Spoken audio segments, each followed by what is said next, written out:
Ah Bruno, bonjour, merci de nous accorder cette interview pour le site du VHS, donc merci pour ta disponibilité, donc juste avant d'enchaîner derrière un entraînement. Donc on va revenir, si tu le veux bien, sur cette rencontre où le VHS s'est imposé 2-0 donc à Saint-Louis, où l'année dernière, dans la dernière ligne droite, les Vésuviens s'étaient inclinés 4-2. Qu'est-ce qui a justement changé, selon toi, dans l'équipe pour cette fois donc obtenir la victoire? Ce qui a changé par rapport à l'année dernière, c'est surtout une réussite, une réussite qu'on n'avait pas eu déjà l'année dernière, puisqu'on a à mon avis peut-être même moins bien géré cette partie par rapport au match de l'année dernière, dans le sens où quand même on s'est bien fait marcher dessus et le petit brin de chance a voulu que ce soit nous qui marquions les premiers. Et à partir de là, la physionomie de la rencontre a changé évidemment de camp. Une rencontre qui, on peut le dire, qui bascule sur un arrêt d'Hubert et puis derrière un contre, coup franc de Mika et l'ouverture du score. Oui, si on peut résumer ce match-là à ça, mais bon, déjà c'est quand même un exploit de résister à cette équipe-là, ce qu'on a quand même fait, même si le nombre d'occasions nettes était quand même en leur faveur. Il faut savoir que effectivement l'arrêt d'Hubert et l'action d'après, Mika fait une erreur, frappe pardon, sur toute petite faute de main du gardien peut nous permettre de mener à 0.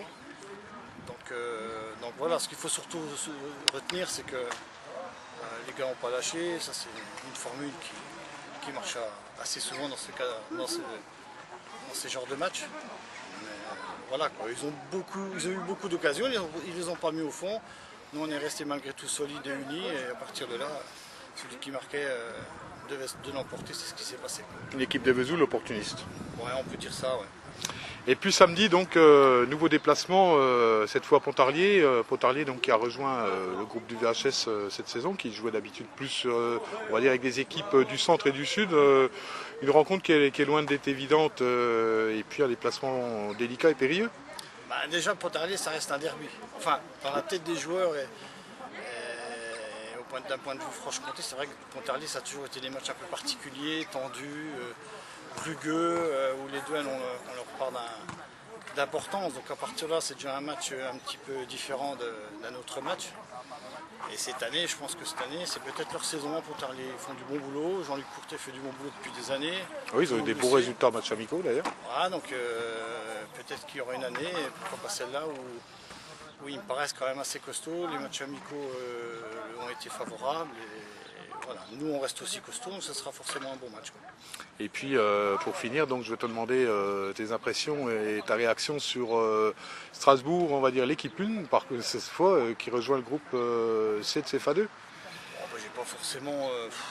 Je suis plus triste, c'est pas le mot, parce que voilà quoi, mais c'est vrai que Strasbourg en CFA2 ça fait drôle quoi. Donc il va falloir qu'on fasse avec, ça va pas être évident parce que je pense qu'ils vont être bien au point et leur stratégie est conçue de façon à ce qu'ils remontent assez rapidement, voire très rapidement. Oui, on l'a vu avec un recrutement voilà, donc à important. partir de là, moi je pense qu'il ne faut pas trop qu'on s'occupe d'eux, il faut qu'on s'occupe de nous.